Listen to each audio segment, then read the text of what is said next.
Stiamo provando intanto in via sperimentale uno spegnimento alternato dei nostri impianti di illuminazione. Il nostro territorio ha 120 quadri con 5.700 punti luce. Il comune di Albignasego ci prova e del resto i conti davvero non tornano più.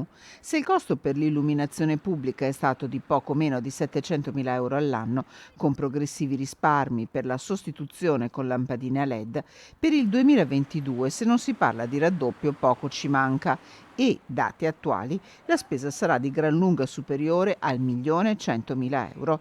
La logica del buon padre di famiglia impone di correre ai ripari e allora ecco la soluzione. Abbiamo chiesto di partire per ogni quartiere allo spegnimento alternato, vuol dire un lampione spento e due accesi. Nel frattempo gli amministratori assieme all'ufficio tecnico, che mi permetto di ringraziare perché fanno i sopralluoghi serali con noi, stiamo verificando se questi spegnimenti sono efficaci dal punto di vista economico, ma anche non portano zone d'ombra che siano pericolose per la sicurezza pubblica e anche per la sicurezza stradale. Si parte alle 21 di ogni sera e il primo banco di prova, il quartiere di San Giacomo, ha superato il test con solo qualche ritocco necessario. Anche il pensiero di spegnere tutto era stato preso in considerazione, ma con risultati diversi.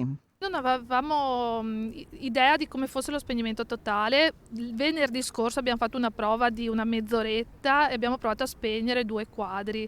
Diciamo che non ci dà una sicurezza, pertanto abbiamo pensato per il momento di non farlo e di provare con lo spegnimento alternato. Confidiamo sinceramente che anche lo Stato ci aiuti nella riduzione di questi consumi, perché noi appunto vediamo quasi raddoppiati i nostri consumi. Con la tecnica di 2 lampioni accesi e uno spento si punta a un risparmio di 100.000 euro. Se i risultati non saranno soddisfacenti, si passerà ai 2 lampioni spenti su 3.